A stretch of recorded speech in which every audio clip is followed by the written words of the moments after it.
From a notch on the Bible Belt and the ancient Appalachian frontier, otherwise known as the Blue Ridge, welcome to the New Earth, the new consciousness, and this anomalous program called Quantum Conscience, where we sift through the clutter and display the truth the way we deserve it, unfiltered, unabated, and uninhibited. Here we are awarded all the raw data so that we can draw our own conclusions about the truth as we see it individually. Gone is the era which the truth is overlooked. Here to stay is the conscience consciousness. Join me as we pierce the veil, explore another realm, and come back enlightened and ever wiser. I am your trail guide, Spencer Cross, and it is no coincidence you are here with me today. We are synchronistically arriving here, at this point, at this time, and there is much to do. There is much to do and much to cover because we are millennia in the dark as we emerge into the light. So let's get caught up and get back to work as we rediscover the works destroyed in the Library of Alexandria. We find these works in the consciousness and the minds of the guests on this program. The past is in the future, and the future is in the past. So it behooves us to pay attention to what is being discovered and uncovered now. Now, let's get into the news that actually matters with Tim Bravo.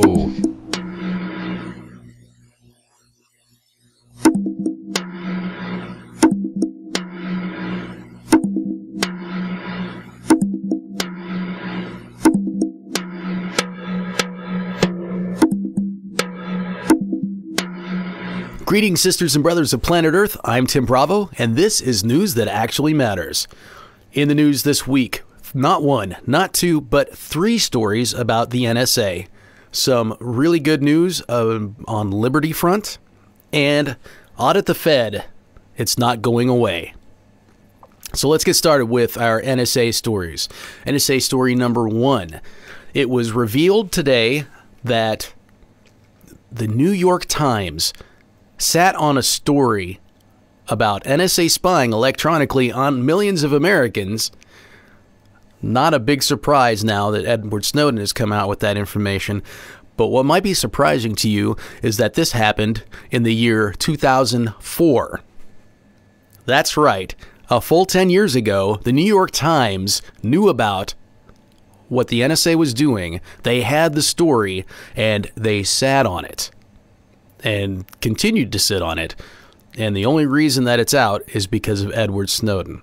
They knew that long ago, and it took Snowden to bring this revelation to the public. At this point, I think I got to ask you, is there a difference between an enemy of the state and an enemy of the people? I think there is.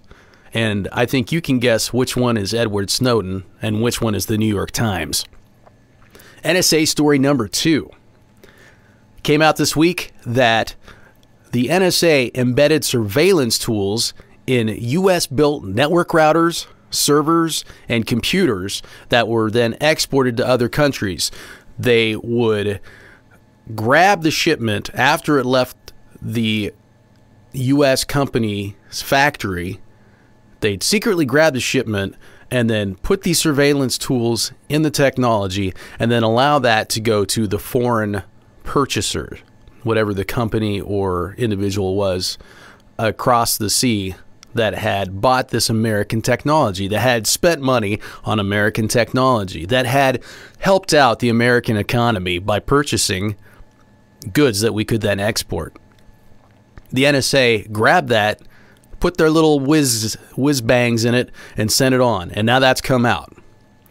And the fact that this has come out, thanks to Edward Snowden, by the way, thanks to Glenn Greenwald, by the way, this gives the world a reason to never buy American tech again, because you just don't know what the NSA's got up their sleeve. This could be devastating news to the financial sector, to the technology sector in America. And I kind of have to wonder, when the Snowden leaks came out and they said that these things would threaten American national security, is this what they meant? They meant that if the world knew what the NSA was up to, they'd stop giving America money, and then, the American economy would collapse because of what the NSA did. And really, if that's the case, who's to blame? Is it Edward Snowden for informing the world of what the NSA was doing? Or is it the NSA for doing what they were doing? Just questions, folks. Just questions. Think for yourself. NSA story number 3.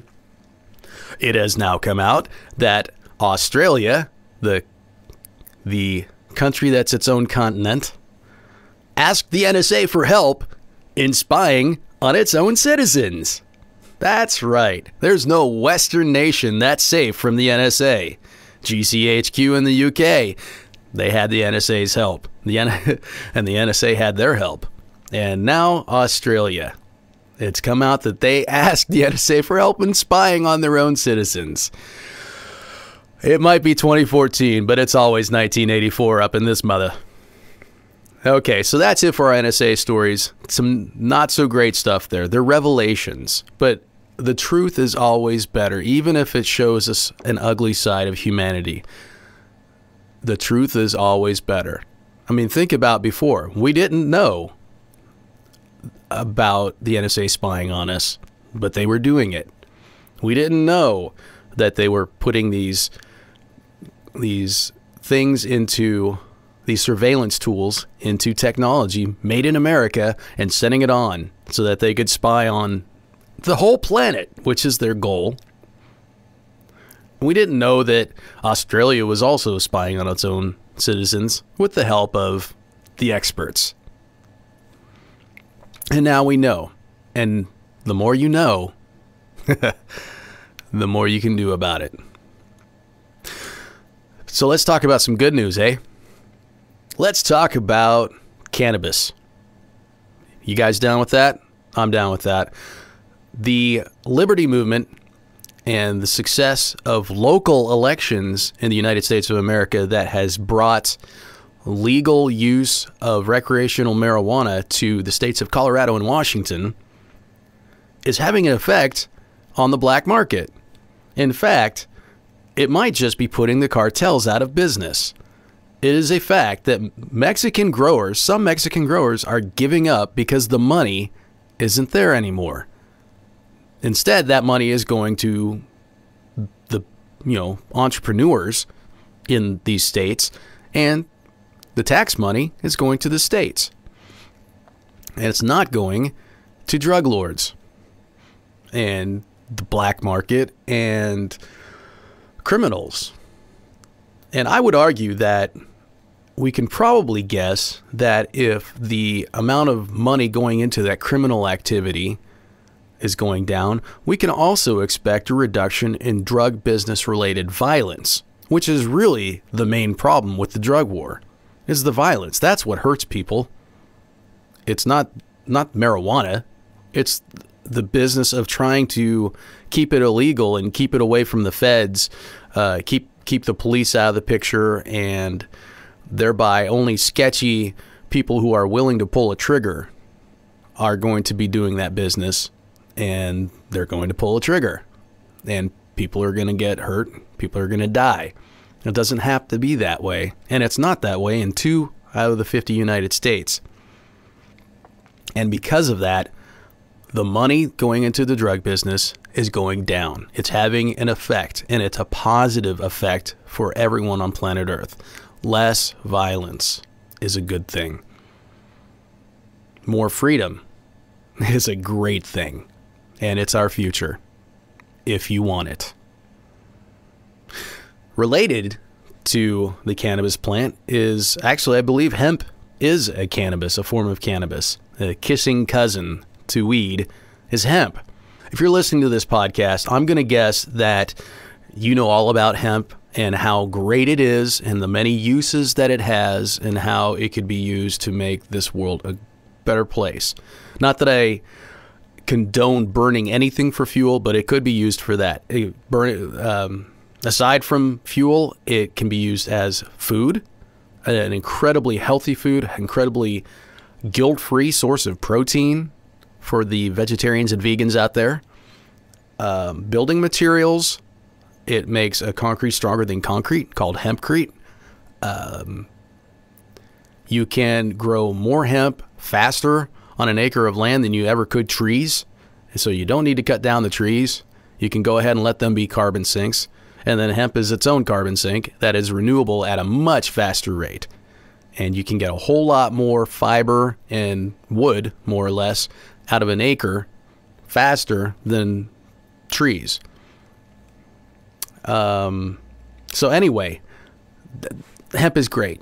And the good thing about it is that just in the last couple days, Kentucky has finally been given the green light to grow hemp, do some industrial hemp research. Now, that was the holdup on that was the DEA went in and confiscated their seeds. The DEA, the Drug Enforcement Agency. Now, why is the DEA in charge of a plant that's not a drug? You would have to smoke some crazy, like, 5 bushels of hemp every minute or something like that to actually get high. Something stupid. I forget what the numbers are. The point is, it's not going to get you high. It's not a drug. So why is it illegal? And why is the Drug Enforcement Agency overseeing anything that has to do with it? Not the Department of Agriculture, but the DEA. A liberty-minded person might ask why farmers have to ask the government for approval to grow a crop that's not a drug at all. Unless that crop had GMO in it, in which case I think we the people have a right to say, oh, you know what, we don't want that in our ecosystem. We don't want that in our gene pool, thanks. But this is a natural plant that helped build human civilization and has been a part of part of life on this planet until 100 years ago or so. And this makes absolutely no sense. The good news is the DEA gave in and Kentucky's getting their seeds back. But people should know that Colorado is already growing hemp. They grew a crop last year and they've got another crop in this year. Go Colorado. But hey, it's still a federal crime to grow hemp in the United States of America. And the feds, if they wanted to, could crack down and put those farmers in jail for growing a completely harmless, totally useful plant. Go America. All right. Final story today. Another bright point. I want to leave you guys with some positivity. Rand Paul, although he is definitely not his father, Ron, he's definitely has his moments of playing politics. He is following in his father's footsteps in putting his foot down in auditing the Federal Reserve. And an audit of the Fed is a great first step in getting rid of the Fed, ending the Fed. Rand Paul has come out and said, look, either you audit the Fed or I, in my position as a senator, I'm going to hold up nominees to the Federal Reserve. And apparently there are 3 upcoming nominations to the Federal Reserve Board. And Rand Paul said, I'm going to hold them up. They're not getting in unless you audit the Fed. So that's a positive note. That is a bright spot. Okay, that's it. That's all I got for this week. Enjoy the rest of the podcast here. Interact with me on Twitter at Tim Bravo. Keep your eyes to the sky and your ear to the ground. Peace.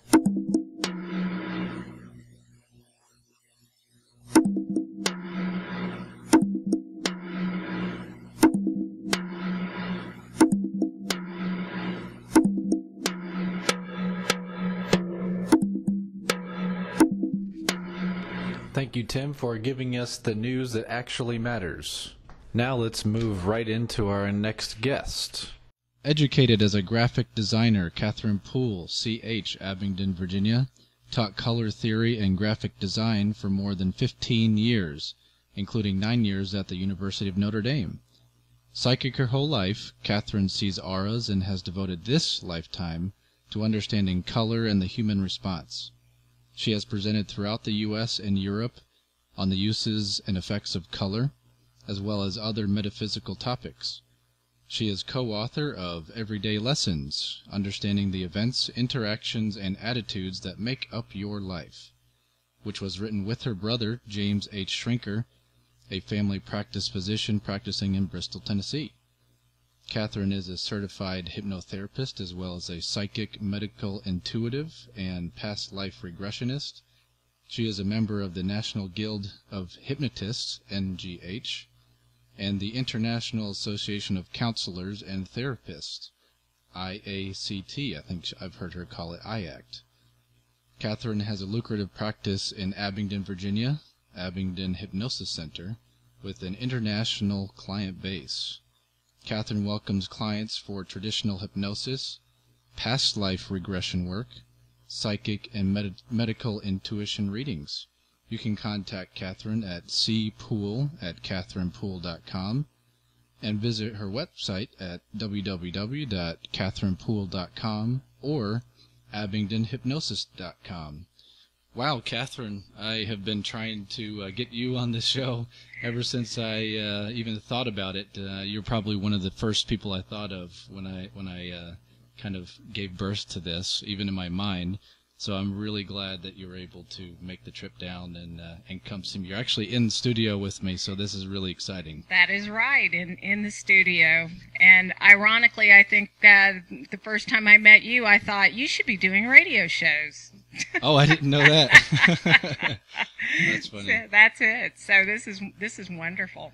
I kind of got thrown into it. I didn't really want to do this, but it just seemed like every turn I took, it was like, well, if I'm going to learn, I almost have to do. So that's kind of the path that it seemed to take, and you've been an integral part of that, so I just wanted to thank you. Oh, you're welcome. You're welcome. This is wonderful. It's exciting, and you got a lot of phenomenal guests. Well, thank you. Thank you.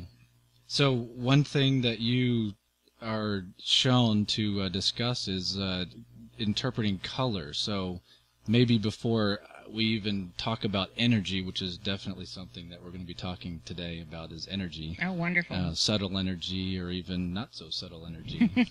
But so what in your mind is color? Just what is color in general?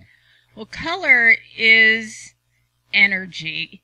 Energy in motion is what I like to define it as. And I usually tell my clients that is what emotion stands for. You know, a small e, a plus sign, and then motion, that it stands for energy in motion. And the energy vibrates at different levels and therefore will produce a different color. Oh, okay. So that's kind of how, in my mind, that's how I see people. And a lot of people don't understand that your emotions are driven by, or actually your behavior is driven by emotions, and your emotions are influenced by color. And that is how different colors in your environment, or in more of an abstract, different people can influence you emotionally and energetically. When someone walks in and they've got nothing but red around them because they're angry or stressed, that energy is going to affect your energy field. So when you're talking about color, you're not talking about what they're wearing. You're literally talking about the energy that they're bringing with them. So my question would be, okay, well, is this something that they're sending outward, or are they pulling it in, or maybe a combination of both? It's a combination of both, and it is also about the clothing that you wear and the environment that you are in. But it really is about the energy that is around you, and how it's almost like bumper cars, energetic bumper cars. And anybody that has ever been in a meeting or at a party and somebody walks in and you know immediately, oh, they're not happy.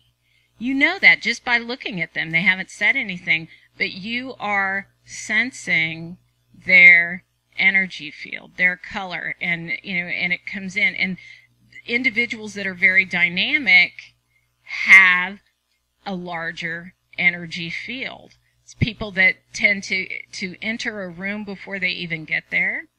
I had my ex-husband, which he won't mind me saying something. He probably won't hear this anyway, but that's okay. When I would be working at home, I would know 15 minutes before he got home that he was coming home, and he would be ticked off because you could just feel it. Now, people don't see color, we would just kind of feel it. But you feel do it. you see the color start to enter the room before they get there? Or? Yes, I can. Wow. If I'm paying attention, I can. It's one of those, it's very subtle until you give it attention, or until I give it attention. So a lot of people think that people that know what I do, they'll walk up and stand in front of me and say, tell me what my colors are, and you're just like, if I like them, I'll go right into it. If they're really rude, I'll just go red and walk away.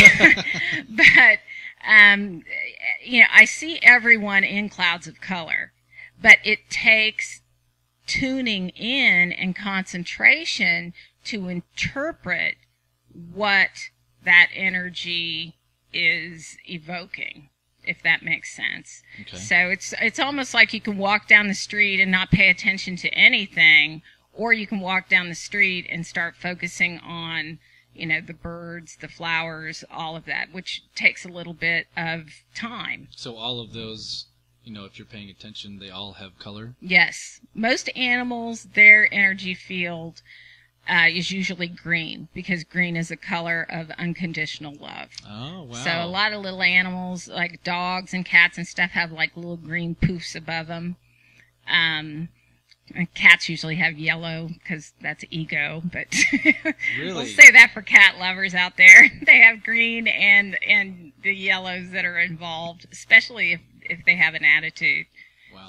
So dogs are mostly green? Green. Yeah, dogs Wow. are mostly green. Horses, mostly green. But horses are such large animals that, I can usually see, I used to work with a large animal vet, and he would test me about which cows were pregnant.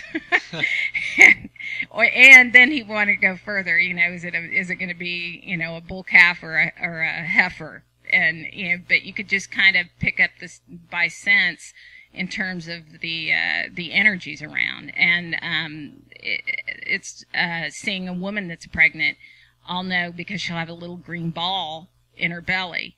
If I've seen somebody that is waiting or trying to get pregnant, I see a little ball outside. Wow. And men too, because, even though you don't carry the baby.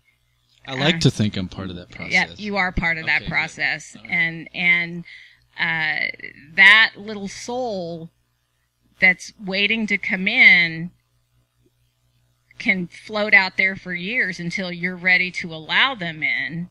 And that depends on whether I see the ball up higher or lower, how further. Sometimes they just are there and float and, might not ever come in terms of that.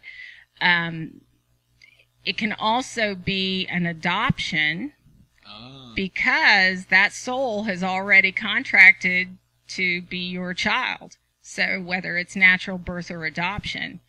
And that was the case with my family member that, I knew she was going to have a little baby boy coming in, and there was no way they were going to have another baby, but that little boy showed up 3 months later, and That's pretty amazing that you can, just through color, Mm-hmm. you're able to interpret many, many things. Exactly. So I guess you just kind of, as you're growing up, you just kind of learn as you go what these colors mean and what the shapes mean and stuff like that. So were you, I'm guessing you were born with this gift? Yes, we all have this gift. And if anybody doubts that, if you have access to a small child that's about anywhere, I would say 3 to 5 years old, make sure they have every color in the crayon box available to them, and ask them to draw a family portrait or ask them to draw a picture of themselves. They will draw all these colors. And you know who has the temper, you know who in the family, and usually they'll even draw the dog, and chances are that dog's going to be, unless it's a little yappy terrier, it might be red, but it's probably going to be green or have colors around it. But children actually can see it. We had that ability, but it gets beat out of us, really. I mean, I'm looking for another choice of words for that, but it really is beat out in of one us. way or another. That's right. And how often are we told, you're just making that up, or quit saying that, or whether it's talking to grandpa that died 2 years ago, or there's so many clients that I have that come to see me that had an upbringing that was very restrictive. And you ask about having that ability as a child. I was fortunate enough to choose a family, because we all pick our parents. Yeah, we'll have to get into that. There you go. I had my mother, an Aquarius, which they beat to a different drummer, and my father was a Scorpio. But my mom encouraged all of the intuitive. I remember being 7, 8 years old, sitting at the kitchen table, listening to her talk to the neighbor ladies about Edgar Cayce and the Sleeping Prophet, and all. That was my very first indoctrination into the metaphysical, was with Edgar Cayce. But she also listened to predictions and different things, like Jean Dixon was a big one back in the 60s, and Taylor Caldwell was a very well-known author, particularly in the 60s. Wrote Dear and Glorious Physician. She wrote these books, which she claimed later were her past lives. And I mean, I grew up in that, but I was also raised Roman Catholic. I went to Mass every day for God knows how many years. I went to Catholic school. Dad would make sure we got to Mass on Sunday morning. Mom would take us over to the spiritualist camp, which was called Camp Chesterfield. Dad called it the spook camp. He said, "You're not taking those kids over to the spook camp." And, we'd go over and sit in chapel, and they did a thing called billets, where you'd write your question on a piece of paper, and they'd have blindfolds on, and they'd do the little magic tricks, and they had the trumpets where they did the channeling, and the room would be dark, and you'd have a big trumpet that would sit in the middle of the room, and it would float. But I've never heard of this. Oh my gosh, Camp Chesterfield is very famous. It's and Casadega is down in Florida. It was kind of Casadega was their winter quarters, and then Camp Chesterfield was, and it's this wonderful compound. How old were you when you were starting in that? Probably 6, 7 years old. Your parents put you in that young? That is awesome. Yeah. But wow. It's not really a camp like you go and stay. Usually they have events and stuff, and you go and visit. And when I was in first grade, I remember Sister Deborah explaining, it was like one of our first religion classes that we had, and she had said that the word Catholic meant universal. Well, I thought Catholics, I thought we were just we included everybody. It was so great. This is the place to be. I know. I found that out later when I taught at Notre Dame. No. we have our fundamentalist factions just like anybody else, but I was raised with this open environment. We weren't allowed to talk about reincarnation at school or at Mass. Okay. Although my brother Jim, the family practice physician out of Bristol, he spent 3 years in the principal's office because he was always asking questions that stretched Father Keenley's mind. He couldn't do that, but we would talk about all kinds of different religions and everything at home, and you'd get to school, and just in my mind I would just integrate that with what I would learn about Catholicism in our catechism class, because again, that seed had been planted that it's all universal. And then I would sit in Mass and I would love it, because I would look up at the stained glass windows, and that's how I saw people. Oh, so you got it. You got it. From I just thought looking at everybody saw people that way. Huh. Because everything, all the iconology has the halos and the auras. I mean, just look at the Our Lady of Medjugorje. She's got a huge aura around her. And I saw that. But if you think about it, when do we ever have a conscious conversation about how we see people? Not really ever. Ever. So you just don't know that. I mean, it's just, you just take it for granted. And then I would sit in Mass and I would look and I could see color. It wasn't until not even in college, because I never really talked about my abilities until I started teaching. And I started teaching color theory classes, because foundation courses, most professional designers and artists hate teaching foundation, because they want to get into and I loved it. So I had a student in one of my color theory classes just ask. I was talking, it was a lecture on the color red, and she said, "Professor Poole, you say that red makes you hungry, and the studies show that red makes you hungry." She said, why? How? Yeah, and how do you know that? Yeah. And I said, I started thinking about it, and I thought, why, where is that information? I mean, they've had it. Faber Buren was from the 50s, and he was a color theorist, but very metaphysical, even in his books. He talked about auras and energy fields, but he did a lot of corporate consulting. So I was reading that book, and like many of you that are listening, you have more than one book going at one time, one in the car and one here and one there. And I was reading Manlio Brusatten's A History of Color. Okay.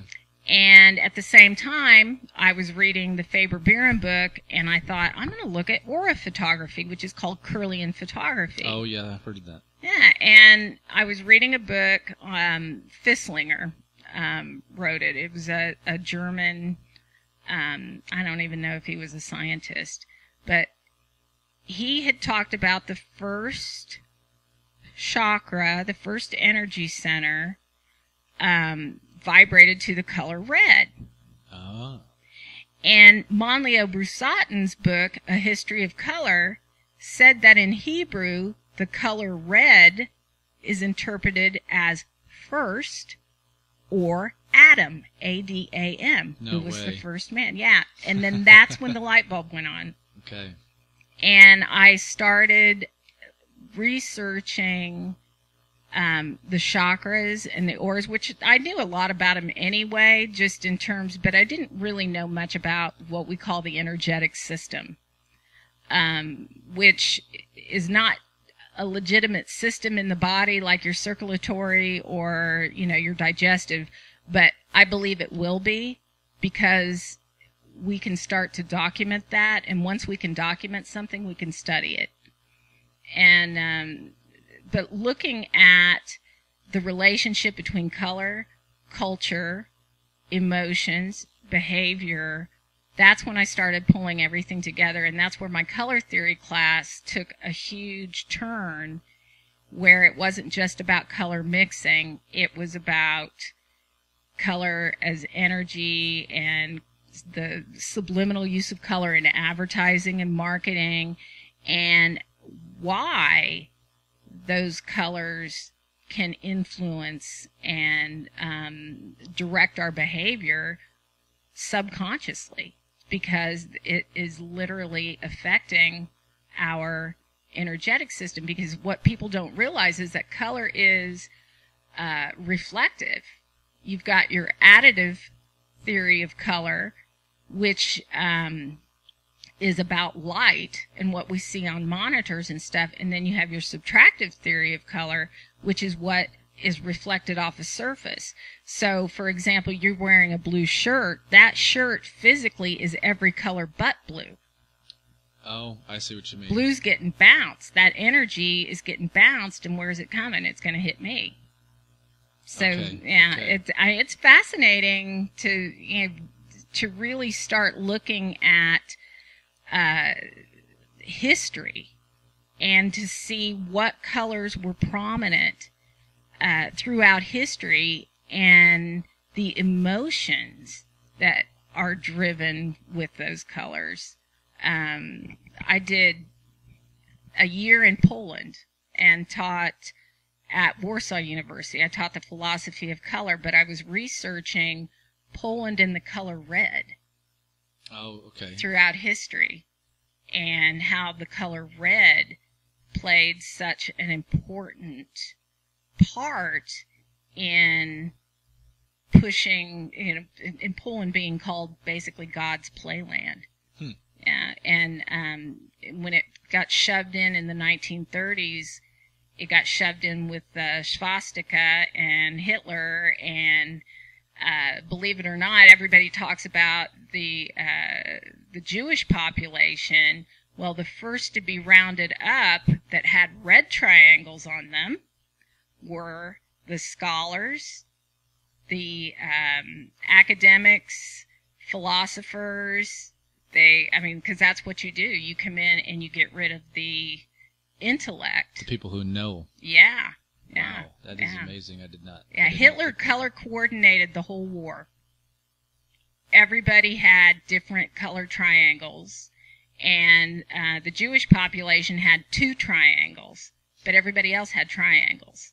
They were, homosexuals had purple triangles that they had to wear. Nobody talks about that. No, I mean, Yeah. I didn't even. So, how did they identify? Or, I mean, that's pretty amazing. I mean, did they voluntarily say, "Hey, I need a purple triangle"? Or No, it was very similar to the way that they did the Jewish population. They would intimidate, they would arrest, they would bring them in, and you had to have your papers, and you had to say what was going on.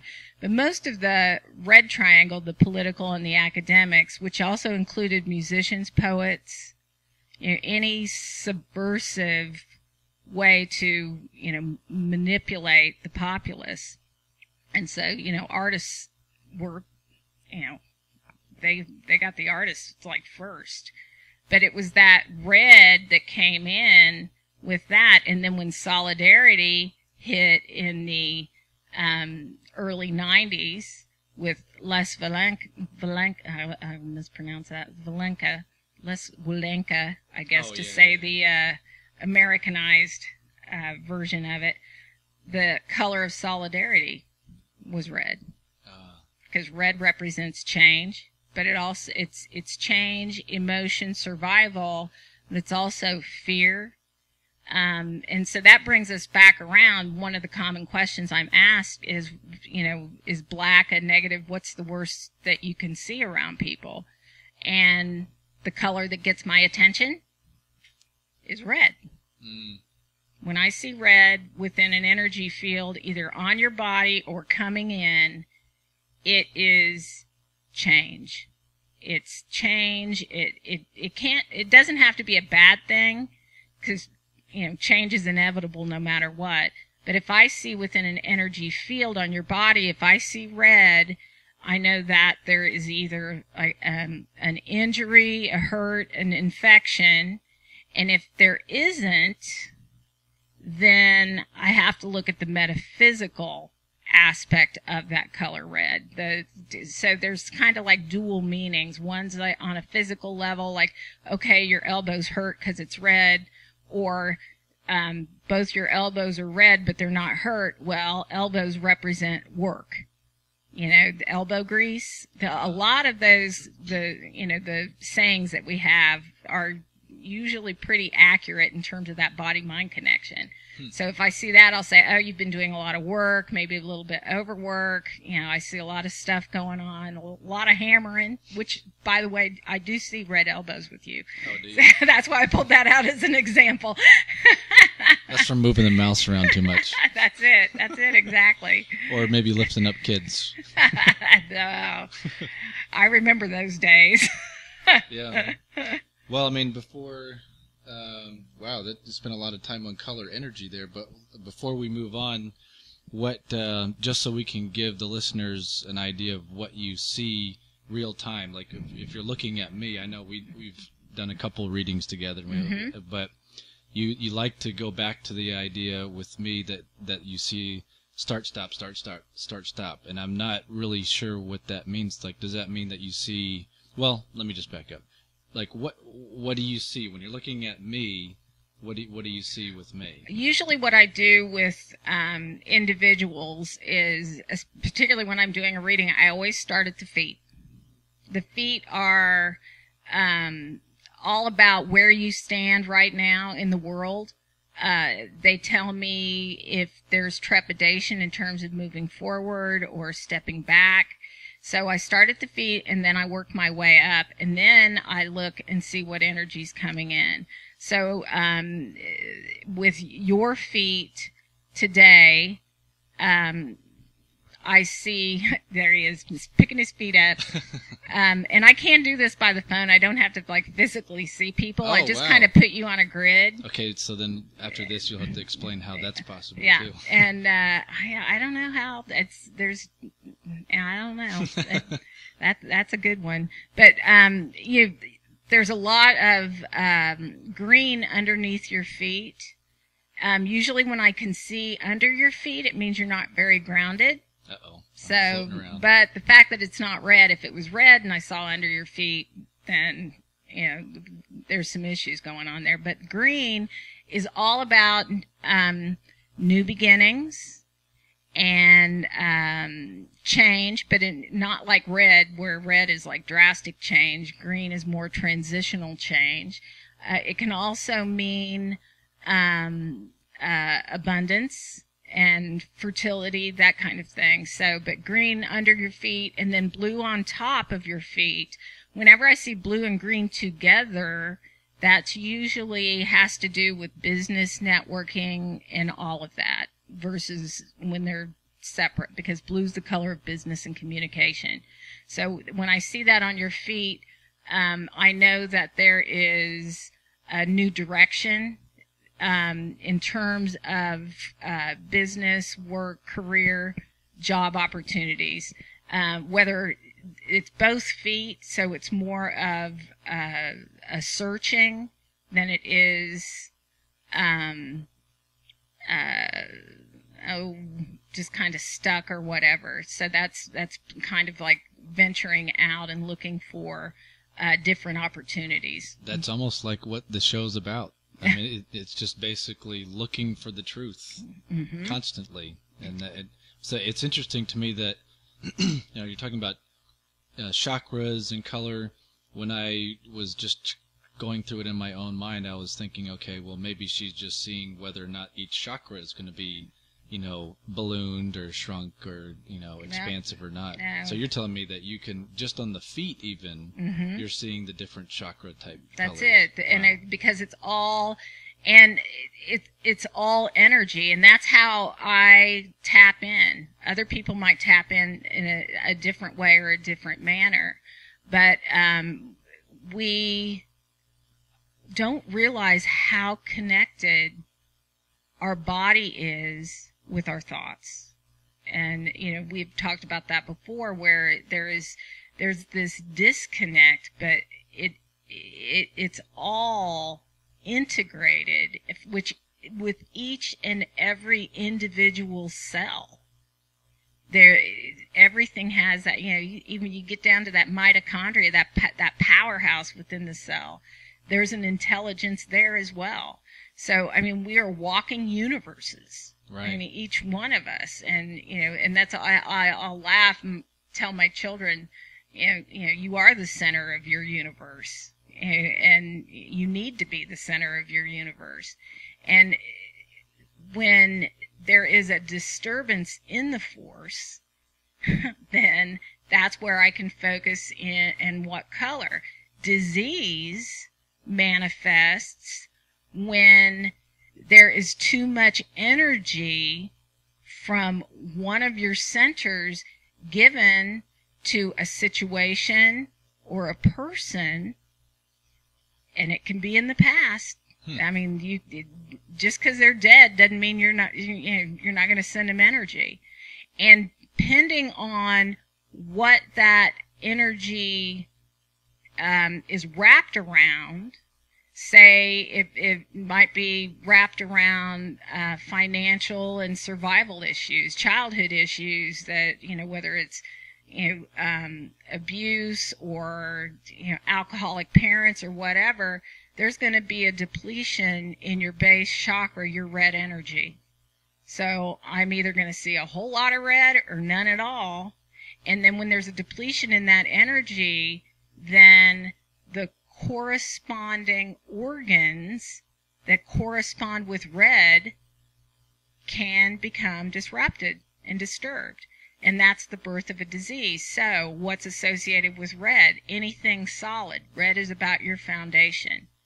So anything solid in the body, your bones, your teeth, because a lot of people think, oh, it's just those organs that are around that base center, which is your pelvic floor. No, it's everything. And that's kind of the research that I've done with my brother, and all of that is what we've, it's this system of looking at solids. So it can even be your teeth, because they're solid. Things that are fundamental to sustaining life. Exactly. Right? Okay. Exactly. Well, and literally solid. Your muscle, your bones, but it's all about that foundation. And so the foundation within your body that's solid, but also the foundation within your life, which would be your family, your home, job, all of that. Chances are, if anybody out there has issues with their lower back, I guarantee they hate their job. It's doing this for 20 years. That's the first thing. It's like, I can't quit my job. Well, guess what? Your job will quit you when your back goes out and you've got to go have surgery and you're trying to get on disability, which could have been avoided if you looked for something that would make you happy. Which, unfortunately, in this area, that's kind of like the golden ticket. Oh, it is, man. Lower that's back. Almost like what they're looking for, but that's it. a And a political Medicaid issue. cab to the pain clinic. Yeah, exactly. Yeah. Okay, so, you were spot on with the feet. That just like you said, and I was following up with that, that the show is about constantly being on the move, searching, looking for truth, and trying to network to bring in people that are willing to be heard, as well as attracting people who want to listen. So that's spot on. So okay, so wow, that's pretty profound. So then, without getting too detailed, so we don't get bogged down into it, what just as an example for listeners, if they want to contact you, to show them an example, like what do you do next after the feet? Usually I move up and I look, it's kind of like a scan, like an MRI kind of thing. I look at the shins to see knees, if there's issues there. You're pretty open. It's interesting, a lot of individuals on their shins, I might see like yellow shin guards. And usually they are yellow. And yellow is all about ego and self. And so right on the shin is about their trepidation, usually about putting themselves out there. But yours are wide open, so you're not afraid to take any risks with what's going on right now. You're just So what color? really, when you say wide open, does that mean a color? Or? No, not really. I don't really pick up any, and not that it's negative. It's just that it's just. There's not a concentration. Right. There's not a concentration. Interesting. Because if somebody is in perfect balance, they're all white. Because it's the additive theory, everything in balance. When I see somebody in balance, it doesn't mean that I see, red, orange, yellow, green, blue, indigo. It means I call them white lighters. Okay. And so, to having that in balance is just this nice glow that moves up. Knees, I see more green than they kind of vacillate back and forth between green and a little bit of red. So that can be some issues there with knees. Okay. But green more than anything. And that knees represent flexibility. And if I see somebody with red knees and they don't have arthritis, then I know they are stubborn as all get out. Okay. So then I pick up and I look at hips. You've got a lot going on with your hip region. So I have huge hips? Yeah, you got huge hips. There's a lot going on there. See, that's a nice way of saying that. But hips, it's almost like a kaleidoscope of colors around, more so around your right hip than your left, because again, energy that's on your right is associated with a predominant male figure in your life, or right is about receiving information, or what's the left? I'm getting all like confused so here. You're the mirror. You're looking at okay. Yeah, so it's really the other way around. So because everything comes in from the left, we read from the left to the right. So the right's about letting go. It's either about male or letting go, and the left is about accepting, receiving, or female. So if you're a male, it could even represent you, but myself. On your right side, it's this whole kaleidoscope of colors. It's almost like the image that they're giving me is this almost like a cornucopia. It's like this wax, this crayon, where you know how you melt all the crayon colors together. Yeah, and some of them mix and some yeah, of them don't. Yeah, that's exactly what I'm seeing on your hip. Hip is all about direction. So it's about letting go of I would say the words that they're giving me is like a creative mess. So I don't know what's going on in terms of your life. But it's about kind of everything's kind of all clumped up, and you want it all organized and in its proper place. Okay. Well, this again, it goes back to this show.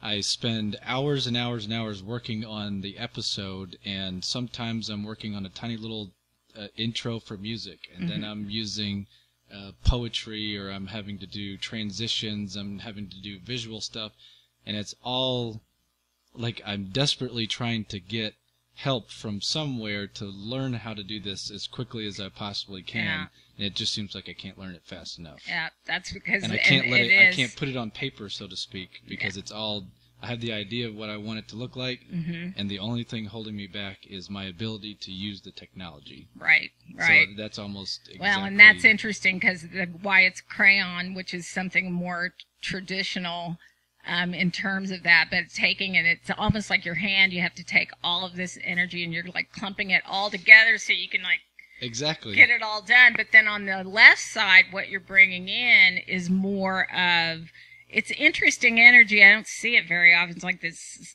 almost spaghetti striations. So it's almost like it's coming in all separate and nice, but you're trying to let go when it's all clumped together. And wow. So, because I usually, a lot of times, I don't even look at energy that's on the right because it's leaving. I like to focus in on the left, which is what's coming in, and and what you're attracting, and it's very telling when the body is manifesting something on one side or the other. And that's usually the first thing I do, is divide that body up left and right, and then go into each individual.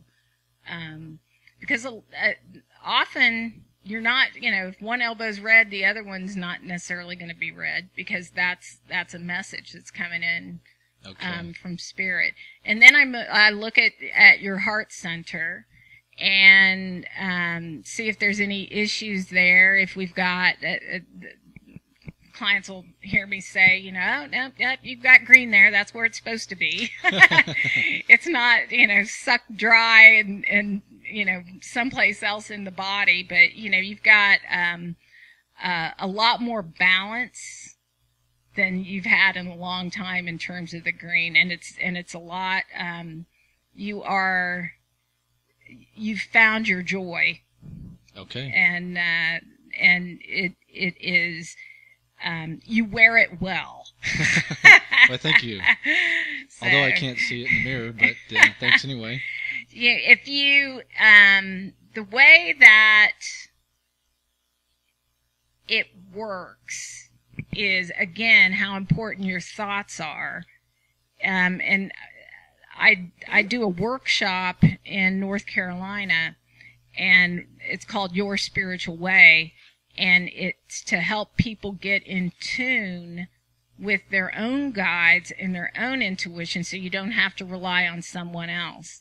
So one of the very first lessons that we do is how to recognize the difference between intuition and logic.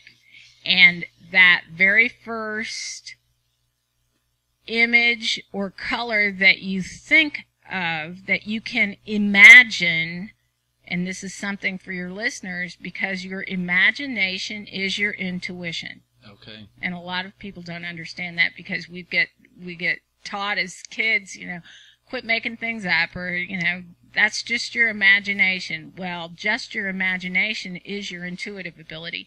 The difference is, with your imagination, it comes in so quick and fleeting that your logical mind, that babbler voice, takes over before you even really recognize what you, quote, imagined. Yeah, the battle, usually the logic wins that battle, and it says, oh, that doesn't make any sense. Every time.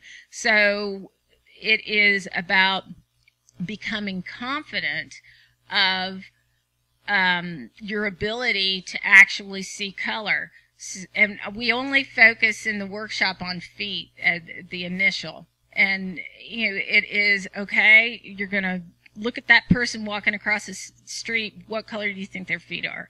And that very first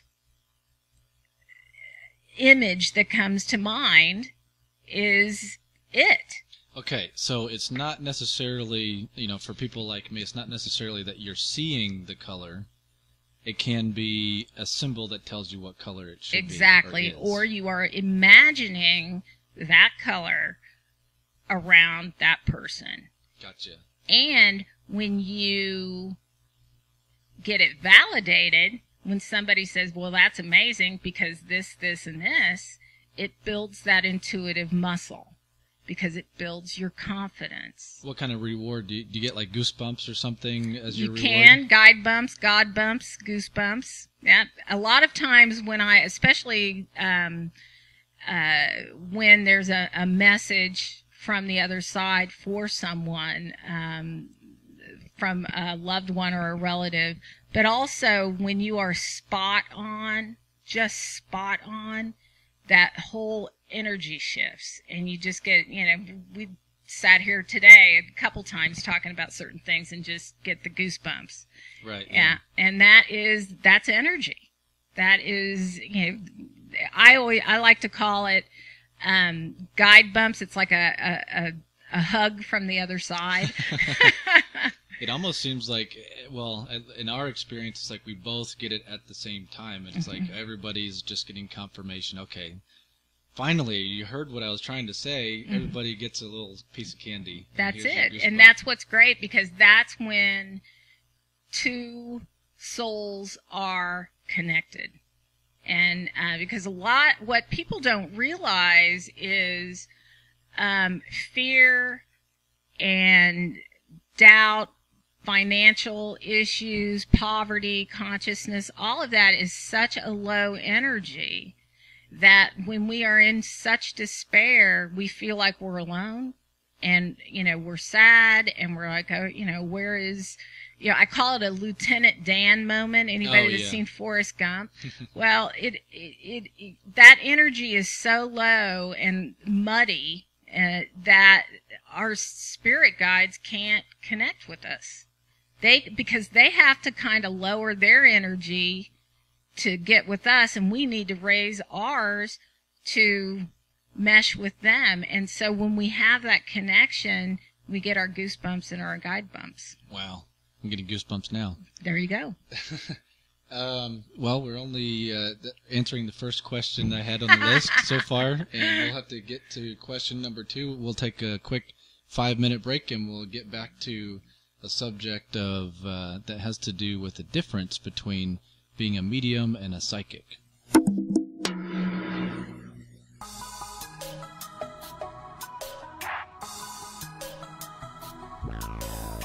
on our way. I'm on my way, yo, please.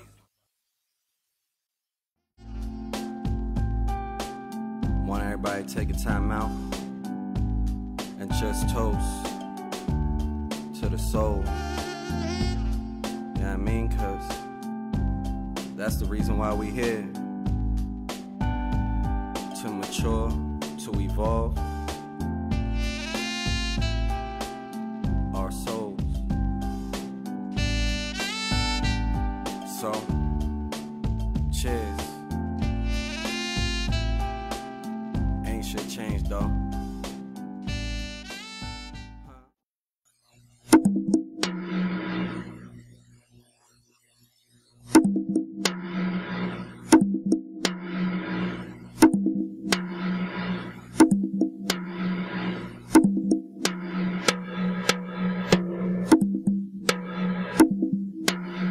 Welcome back to Quantum Conscience, and I'm here again with Catherine Poole, and we're discussing color, auras, and we were getting ready to discuss the difference between being a psychic and a medium. And, of course, I have my own ideas about that, but Catherine, since you're in the field, maybe you can share with us what the difference is between a psychic and a medium is. Well, a lot of people will ask, especially now with the Long Island Medium show that's out there, a medium actually is someone, in a sense, in the middle, hence the name medium, that can talk to those that have left this world and are on the other side, so to speak. And being that connection to spirit guides and loved ones. But a lot of the mediums that you have that are out there, I would like to call myself more than anything a channel. And because I do tap in to your spirit guides, that's how I get the information that I get. My dad has been on the other side for more than 20 years, and there was a situation where the clinic in Bristol that my brother has, Integrated Health Concepts, we had an opening, and there was this woman that was doing toning that was going up and down the hallway, and she's doing all, and of course, we're in Bristol tent. We wanted to keep it a little conservative in terms of, the metaphysical stuff.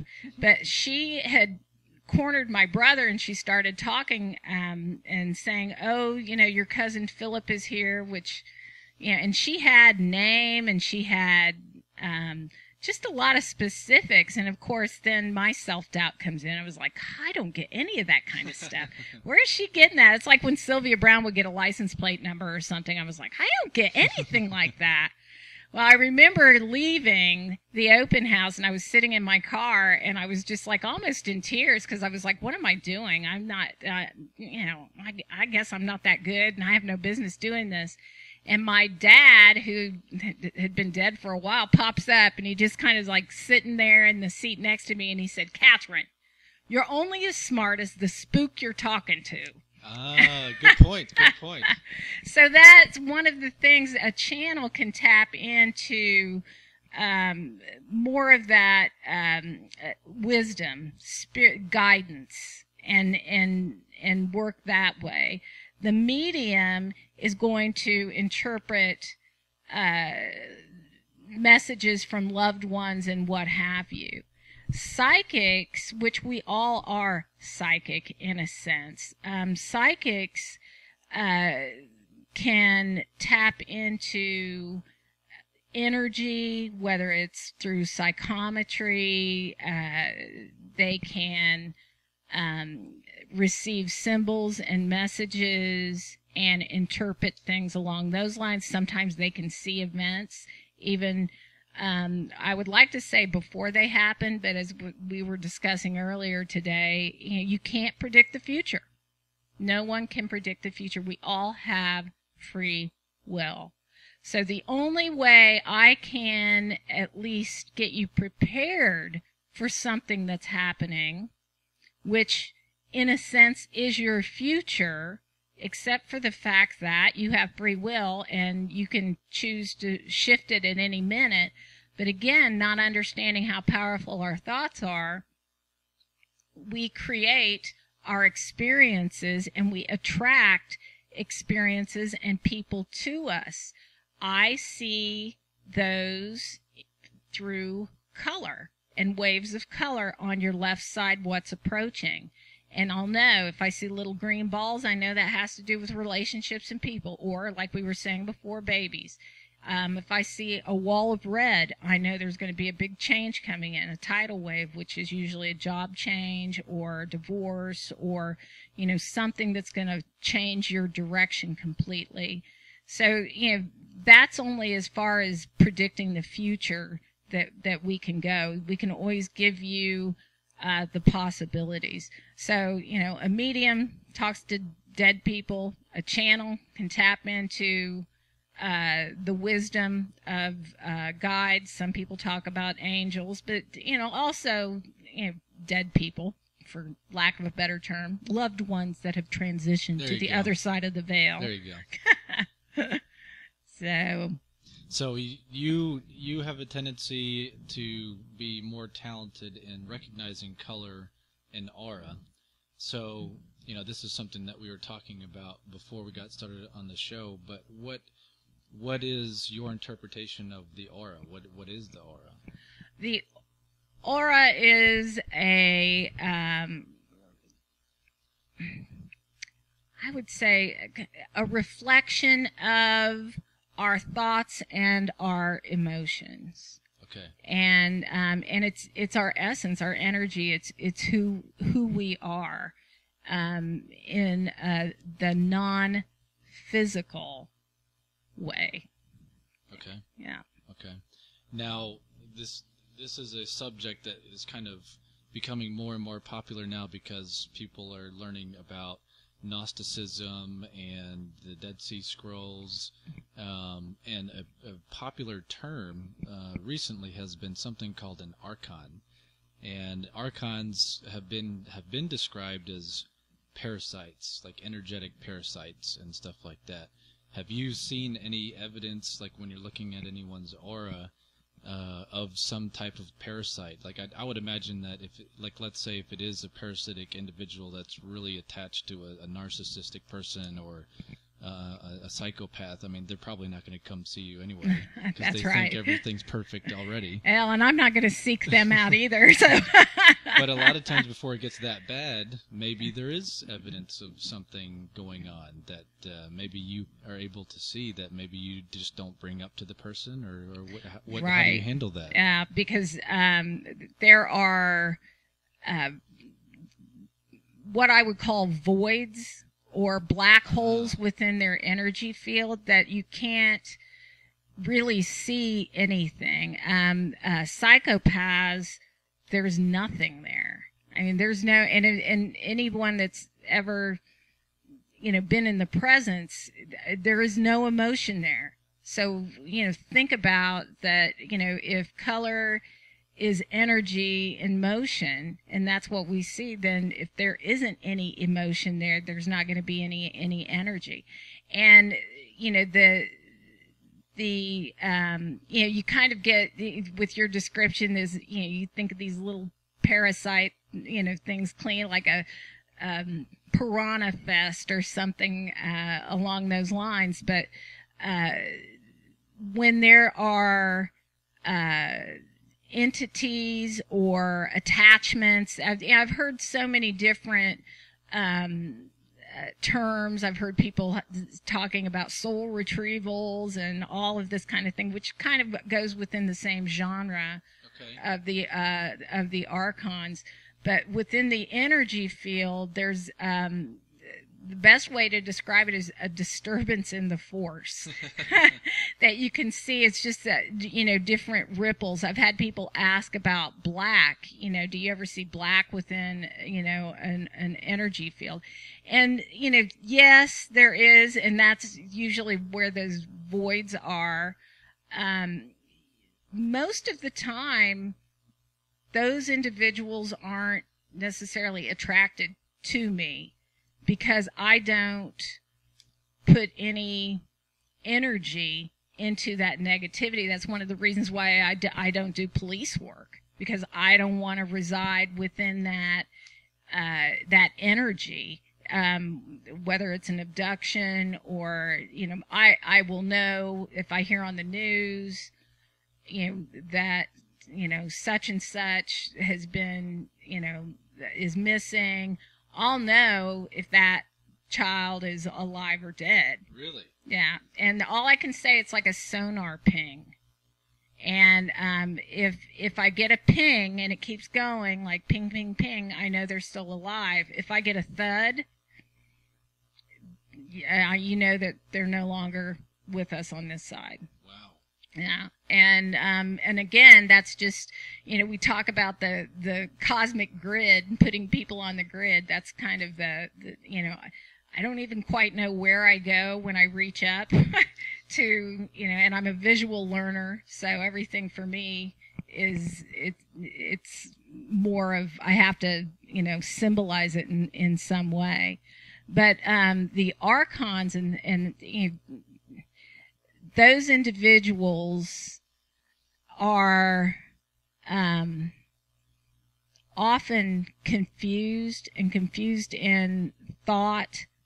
They can't lay out a certain plan of action.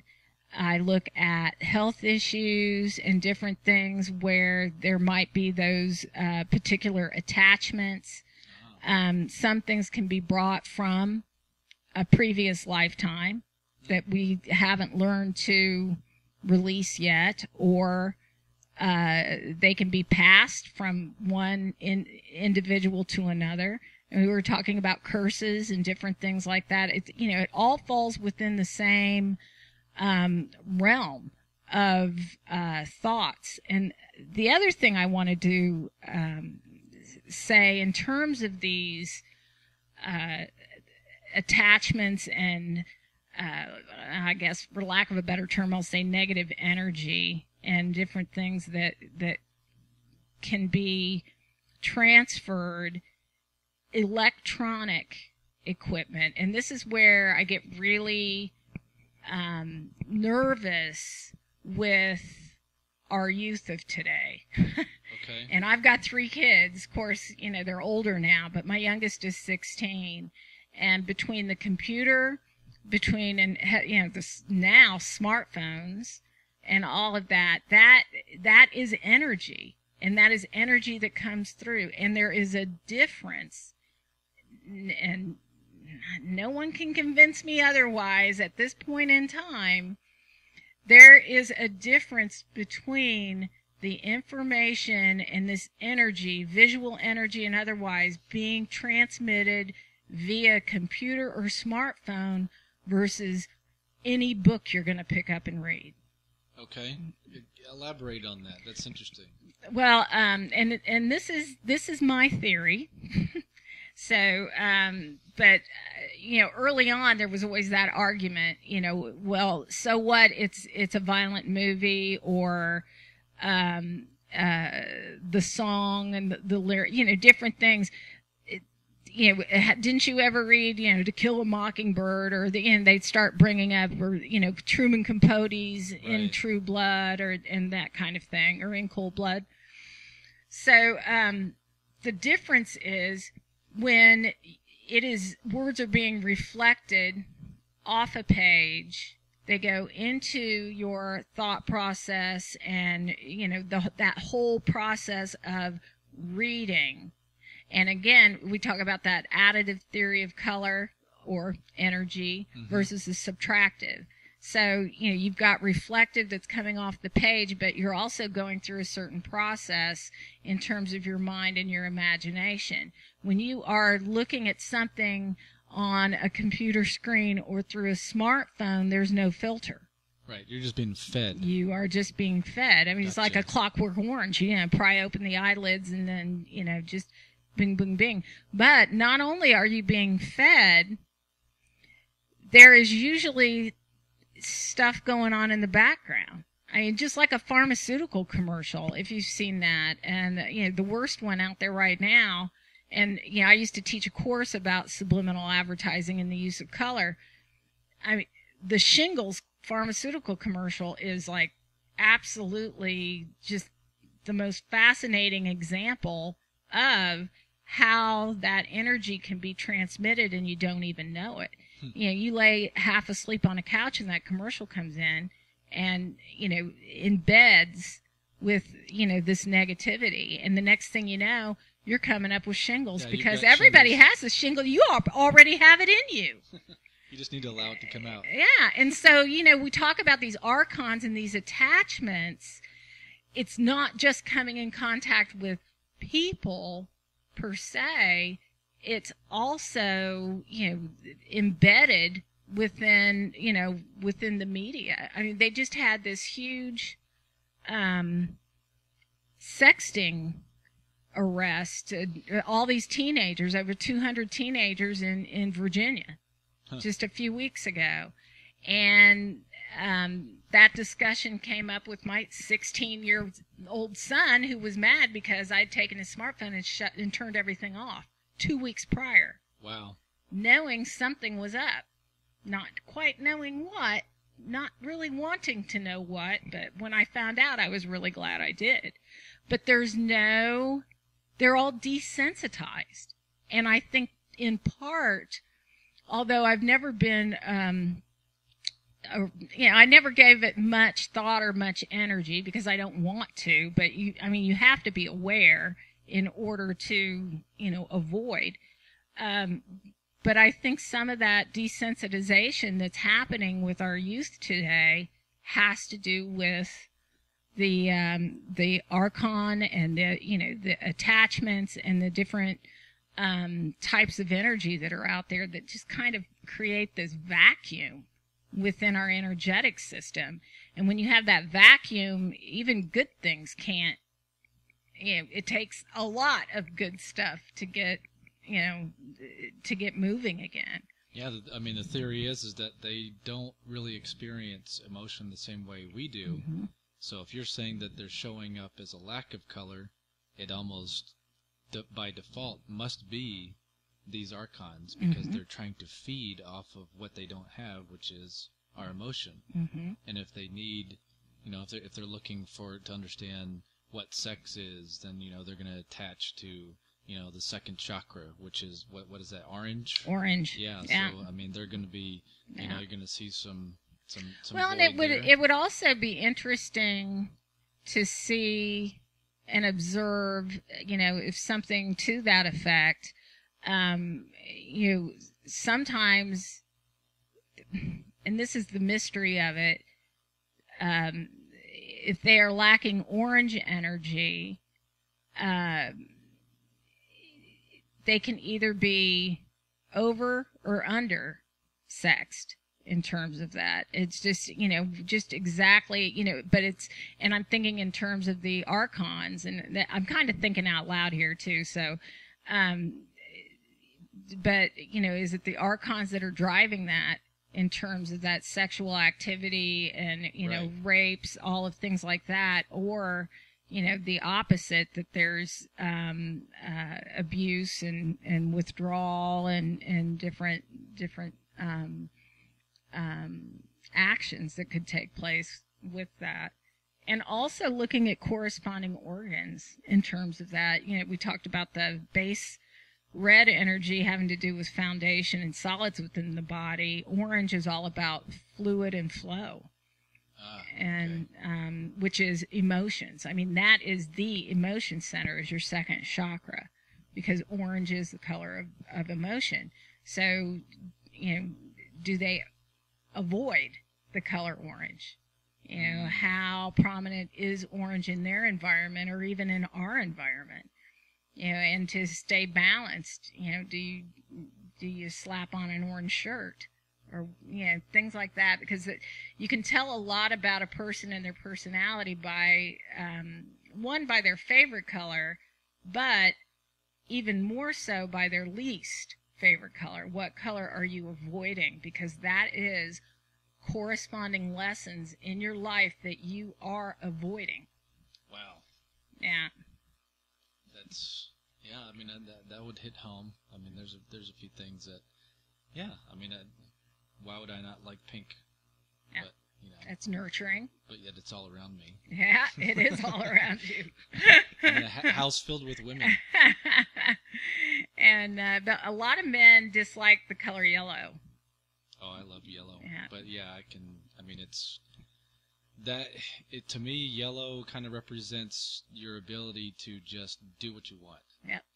That And is. It's there's a lot individuality, self-confidence, Yeah. courage. There's a lot of guys out there that just don't want to think or feel. I mean, they want to think, of course, but it's logically, but not creatively. Right. So they want to stay away from yellow. Yeah. And orange is all about creativity as well. Okay. So, and because if you think about it, it resides between red, which is all about foundation and even new beginnings and change, and yellow, which is all about self-confidence and intellect. So you put that together and you've got creativity. And where does creativity come from? Emotions. And anything creative is usually established to evoke some type of emotion in some way. So Now, a couple of years ago, we were talking about the color white, and we were just discussing this a minute ago.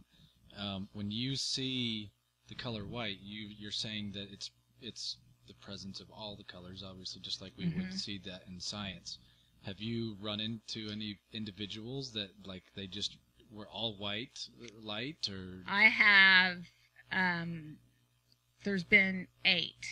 Wow. In my lifetime. I call it the Christ light, but Okay. some people tend to get offended with that. But I just call it the Christ light. I was raised Roman Catholic, and that's just my reference scope. They're like angels incarnate. Okay. And of that 8, 6 were Down syndrome. Wow. Because they're highly evolved souls down here for us and not necessarily themselves. Another one was an African American wrestling coach in Indiana years and years ago, and I say that because what was so hilarious is I kept staring at him, and he was the only African American in that gym, and he had an all white team, and I think I had to go say something to him because I was afraid he was thinking. So, I don't know if he was. He was very accepting of, I didn't just go up and say, "Oh, you're an angel." I just went up and said, "You're just," I had to look, I kind of have a feel for energy in that, and he was very accepting. And then there was another little girl. Whoa, hold on, you got to back. No. A wrestling coach. Yeah, a wrestling coach. Yeah, and he was, he was down here for others. It was, it was kind of like touched by an angel kind of thing. Even though he had trouble accepting that he was doing something special or what have you, but given a little bit of talking, but not a whole lot, he'd had a very, I guess the word would be profound life already from different things that have happened to him, and it just all made sense. Just asking a few specific questions without him thinking I was, prying, or our Indiana term is called nibby, which no one uses down here in Southwest Virginia. So when I use that, everybody kind of looks and goes, "Huh?" But inquisitive, nibby. So the wrestling coach was number 7. Who's number 8? There was a little girl, and her name was Dorothy, over in Woodville area, Woodville, Virginia. And for years, I would volunteer at Coppercrest Therapeutic horseback riding. We did a lot of autistic, and I worked a lot with the horses and helped the horses ground and get the energy. And this little girl, I don't think it was progera's, but it was very similar to progera's and syndrome, which is like they look like an old person, and 90-year-old person in a 8-year-old body. Oh. And she was very, very frail and very, very just beautiful. And I remember being over there when they were lifting her out of the wheelchair, and we were putting her on my favorite horse, who's still there, Barney. And it was amazing because the barn was active. There were all these horses. We probably had a dozen horses out. You've got cats, you got birds. Barn doors are open. You got kids, everything. And Barney was just kind of standing there shifting back and forth. And the minute she was lifted and handed to Pam Umberger, who was the owner of Coppercrest, everything got silent. It was, and the horse Barney just stopped. I mean, it was, I just think this must have been how the donkey felt when Jesus was riding in, on the donkey, because that was, he knew he had precious cargo, and she was absolutely beautiful. She didn't, she died not too long after that too. So, it was sad, but she'd been sick for a long time, but she was just pure white when they wheeled her in, and I had not seen her before because she usually came on a different day, and she came on a Thursday when I was there, and I just stopped. It just was, and Pam, my friend, Pam was like, "You have to tell me what you see when we're done," and I told her, and she just cried. And it was a lesson in humility, just seeing a human being wheeled in to be put on a horse like that, and it's kind of like putting them in a majestic position. Mm-hmm. It is, and that's what's so therapeutic about horseback riding for a lot of these individuals, whether they're Down syndrome or it actually is nothing short of miraculous what it does for the autistic. And that's, a miraculous. Autistic, because you talk about the energy field and color, and we were talking about grounding, because I said I saw the bottom of your feet. Large animals, dogs, big dogs, not the little ones, but big dogs and horses for autistic is, and they're starting to have actual documented evidence now that therapeutic horseback riding really does help autistic children. Now, what's the deal with the big dog? Why isn't... Because little dogs can't take autistic. When I see someone with that is, and I like to say teaching with autism, not necessarily because not learning, that they're teaching because they're highly evolved souls. But there's a lot of, it's like static on a TV. There's a lot of energy around them and a lot of sparks and just a lot of activity that can't be channeled. And so when you have a big dog, and the reason I say big is because if you think about us being grounded with 2 feet on the floor, dogs and horses have 4. And the big dogs can take that energy and shoot it down into the ground and help ground them. So that's why they get, they become calmer and usually can communicate better with the dogs. And it's the same thing with the horses. And of course, a horse, you're just dealing with a bigger conduit. And, that's why it's so wonderful to have pets.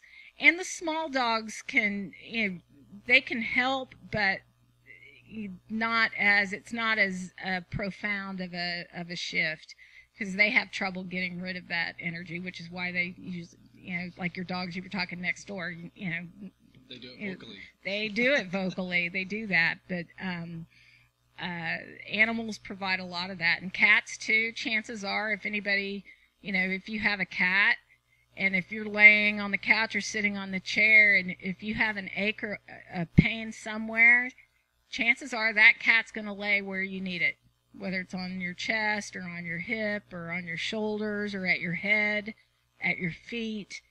Even though they're egotistical? They are egotistical. Those little yellow auras. But, my cat Fulton, he knows. And, and he'll find his spot on the bed or whatever based on, if I need some Reiki.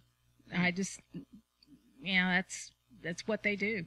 Now, recently, you're bringing up autism and grounding, so I'm immediately shifting over to the grounding. I saw a documentary called Grounded recently, and it's basically about this guy up in Alaska who was trying to do anything he possibly could to help his back. He had severe back pain. And so what he read about through Merkala, I think his name was Dr. Merkala, Merkala was talking about literally grounding yourself, like with your bare feet or swimming at the ocean and stuff like that. So what this guy did was he literally went up into his crawl space and dug a hole and buried him, got naked and buried himself with dirt under his house to get grounded. And he said that he woke up the next day and he felt fantastic and released a lot of stress. And then so throughout the documentary you see him run some experiments with plants and other animals where he will run wires into the pots and then make a grounding pad for like a infant. Moose was another example that knew exactly where this mat was, went straight to it, laid down on it because he knew he needed to get grounded because he was above the ground in a trailer. Oh, wow. Yeah. There's a reason why they call trailers tornado magnets. Well, there you go. Well, I mean, because it's the heat, it's the energy, and it's the electricity.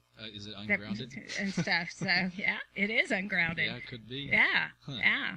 So, by the end of the documentary, it really inspires you to try to get grounded yourself. So you're talking about these autistic kids approaching these horses or being brought to these horses because they are grounded.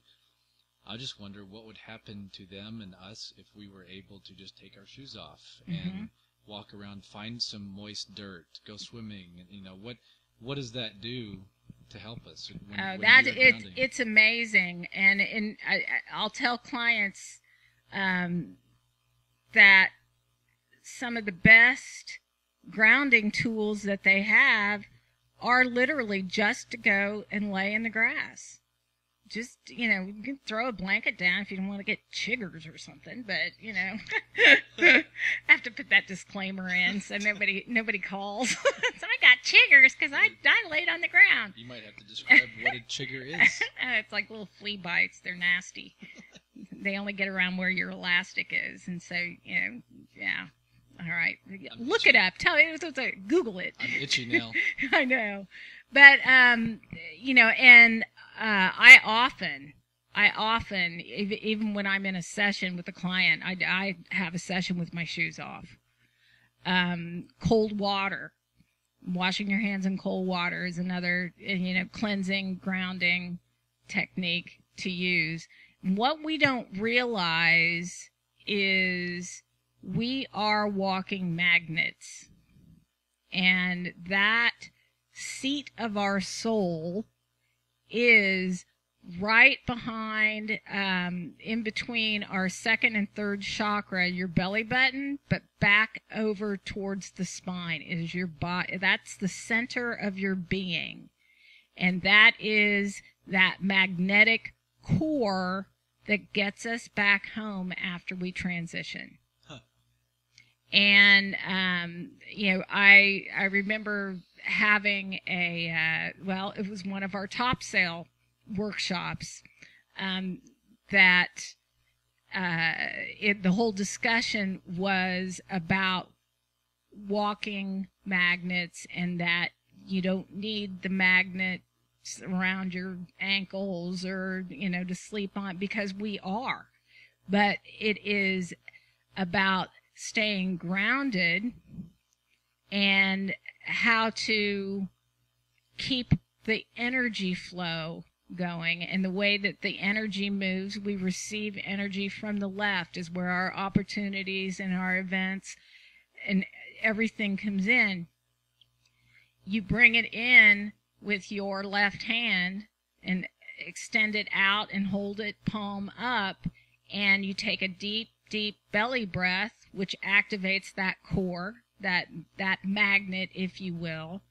Bring the energy in and imagine that it travels up your left arm, loops up to your head, back down around. Make sure it crisscrosses over your heart chakra and your lung center, and send it out your right hand. And that gets that activated and flowing and helps with your grounding. And the visualization you can give yourself are the ribbons that they have out for everything, like, say, Bring Our Troops Home, or the breast cancer awareness ribbons. That's how that energy looks and loops. And, I always tell people to kind of imagine that. And that is a really wonderful grounding tool. The other thing is, in terms of, like, with kitchens, if you're an emotional eater, you're not grounded. Okay. So if you're binge eating or binge anything, you're not grounded. So look at your kitchen. Because everybody always asks, decorating ideas from the Queen of Color, and it's kind of like, well, it goes a little beyond that. But if you have a lot of orange and or red in your kitchens, chances are you're not grounded when you get in there, and you're going to overeat. It's like a fast food restaurant, McDonald's. So grounding colors are your earth tones. Again, it's earth. Wood floors, tile floors. When I talk a lot, I talk a lot, period, but when I'm out doing presentations and workshops, I often wear browns and blacks, dark, earth tone colors, and everybody's like, I had one woman from New Jersey once, she's like, "You're the queen of color. You're the queen of color. What are you wearing black for?" And then I figured, you could lose a few pounds, so you're probably wearing it to look thinner. I'm like, oh God, they don't pay me enough for this job, but it keeps you grounded when you're around. So, the more that you start traveling and talking to people, Spencer, you're going to want to make sure that you have on, your neutrals and, Now you're freaking me out. What are you talking about? It's going to happen. Okay. It's happening. Yeah. Within the year, you're going to be busy. Okay. Yeah, very busy. I thought You have to remember us. I thought I was already busy. No, you're going to be out and about. My kids keep me quite busy. Don't they? Oh, yes, they do. I don't know. You know what? You'll look back and you'll think, I don't even know how I did that. But you do it. It's like, how do you eat an elephant? One bite at a time. I do. I wake up every day saying that. Actually. How am I going to do this, and how did I do that? I know. In your book, Everyday Lessons, you're talking about how the mind can and will manifest issues or good things or bad things in your body. But how do we? I was going to say can we, but I mean we've already established that we can. But how do we make ourselves sick or healthy? Looking at where your thoughts are directed, a lot of people don't understand the connection between our language and our body. And it's absolutely fascinating to sit with a client in a medical intuitive session and allow them to explain what's going on in their life and what, I had one woman who was a pediatric nurse who had to retire because she had rheumatoid arthritis. And her arthritis was so crippling. And she was leaning over in the chair and her hands were almost frozen in a gripping position. And she, kind of gnarled. And she said, Katherine, my husband left me 4 years ago and I can't seem to let go. And you're just like, no kidding. Yeah, so she's literally still gripping. She's still gripping because that's what arthritis is fear of letting go. And so once you understand the correlation with the certain chakra centers, and of course arthritis is all red energy because it affects the solids in your body, your muscles and your joints and your bones.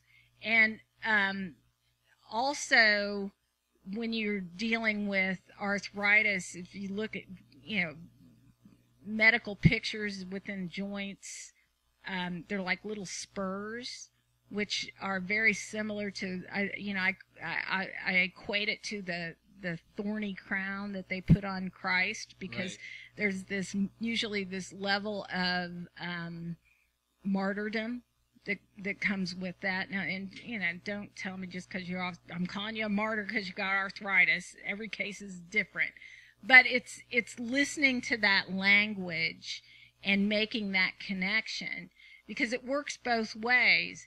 One, our body may reflect what our language is, and two, our language may reflect what's going on in our body. It's kind of, and deciphering which. Same thing with, if somebody keeps telling me, I can't stand that person, or I don't understand, I'm traveling understanding this, and blah, blah, blah. And, well, chances are they've got something going on with their legs. And because your legs represent, how you take a stand. Yeah, and your body doesn't have an agenda. So what's it doing? It's saying, oh, they're telling me not to stand. Wow. So I'm not going to be able to move forward. I'm not going to walk. And, and then again, lower back, you talk about the gentleman that went up to Alaska, and the minute you said lower back, I was like, oh, we talked about this. It's quit your job. Oh.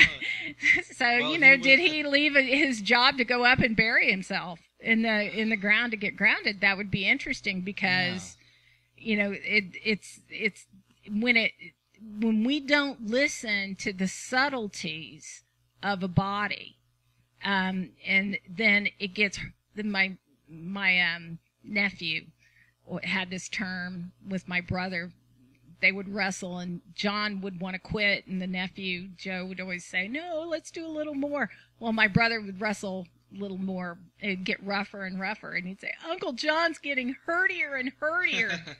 So that's what happens in the universe. I mean, it gets hurtier and hurtier until you pay attention.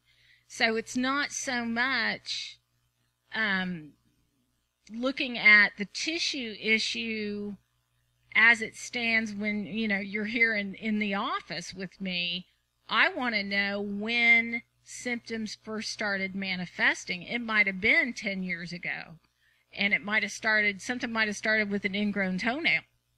20, but chances are it's all related, and it's a term I call cascading.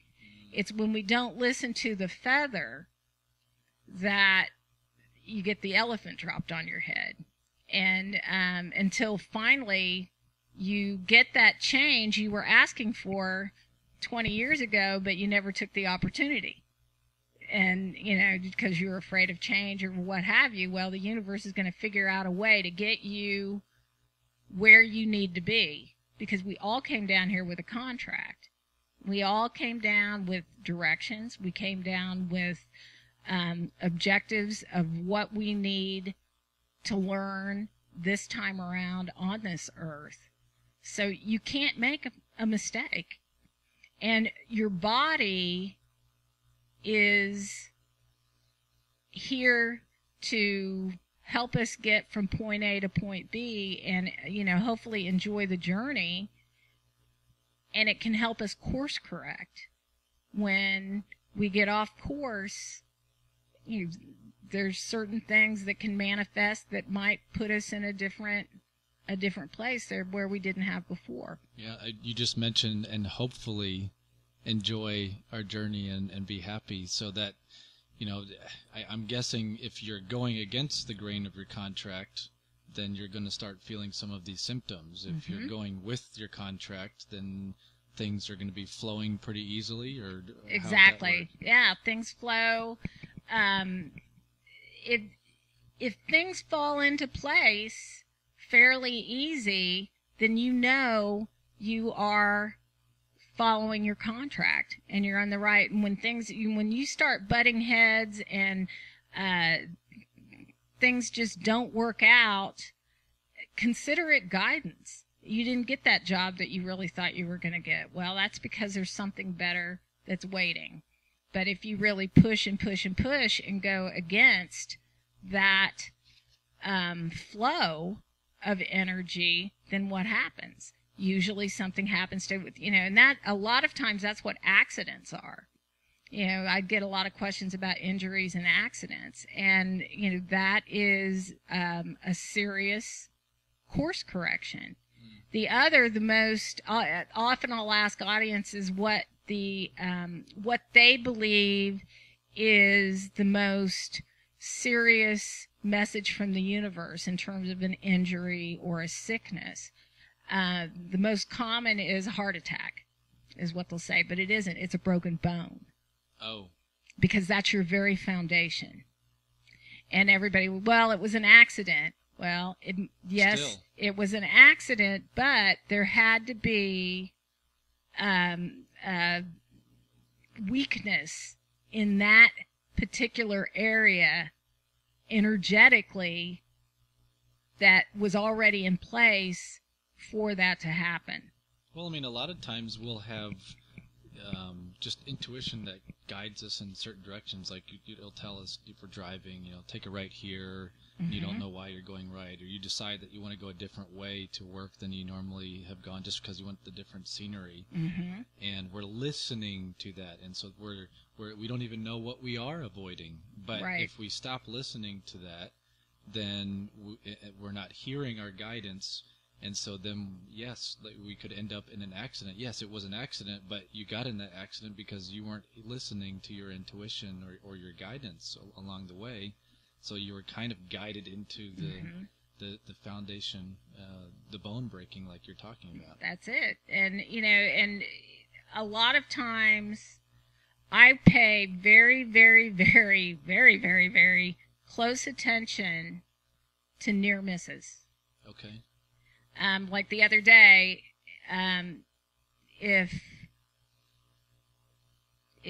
I had gone, walking one way or another by a couple inches, I probably would have broke. I could see my ankle or my leg broken because of a hole, and it kind of twisted a little bit, but didn't hurt it, didn't sprain it. But you can rest assured that was a shot off the bow that I needed to stop and ask. Or if you almost get your finger smashed, or if you almost, oh God, that was close. So your close are those feathers. Okay, I got you. And that's where you can course correct now before something happens. Time to stop and pay attention. It is. And that's because everybody was like, I don't get any guidance. And it's like, you get it, you just don't recognize that it's guidance. You don't see you don't pay any attention. And, you don't want to micromanage every little thing that comes through, but if it gets your attention, if you notice a number or you notice a color that you normally don't see, then give it a minute of thought. Because the reason you noticed it is because you need to notice it. Okay, well that everybody is talking about this lately. The number 1111. When they see that time on the clock, 1111, or 411, or anything 11. Right. What in the world is that? Because everybody's seeing that. 11 is a gateway. It's a passage. It's also about relationships. And if you think about an 11.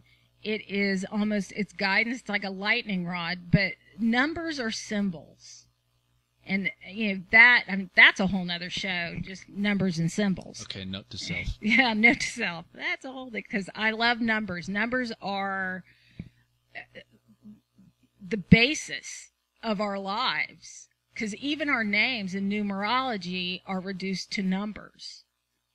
A equals 1, B is 2, and then, and you decipher. So when you have something like 1111, or a repeat number, like for me, often, for years and years and years and years, I wake up at 3:33. It doesn't matter. I can be solid asleep, wake up to see what time. I knew you were going to say that, because when you said repeating numbers, I have a friend of mine that I had in mind he goes by the nickname 333. That's weird. Okay, sorry. Well, no, it's, and ironically, a lot of times people, they've said, and I've since taken note that the time you wake up at night, because there's a lot of people that wake up at the same time every night, and they say, well, that's just your biological clock. Oftentimes, that's the time you were born. Oh, okay. Yeah, and so I was born at 3:33 in the morning. Okay. And, and I didn't realize that for years but also, like the 11 is symbol for walking through a gateway, decisions usually. So, and if you have 1111, that is even more in terms of, not only is it a gateway, but it's a choice. You've got 3 corridors to go down with that 111111. So, what are you going to do with that? The number 3 is the only number that faces backwards.